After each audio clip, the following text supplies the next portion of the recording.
going to get our paint on and work on some intuitive abstract paintings.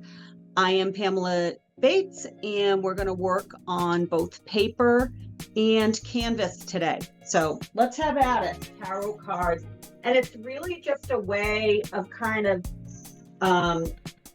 seeing what I need from the universe. Like, what is the, so I just kind of did a quick card. And really, that's what my sketchbook is for, is exploring ideas.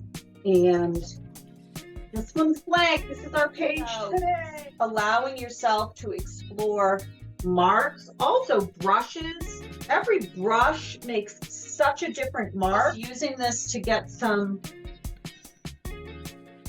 marks and activity going on this page.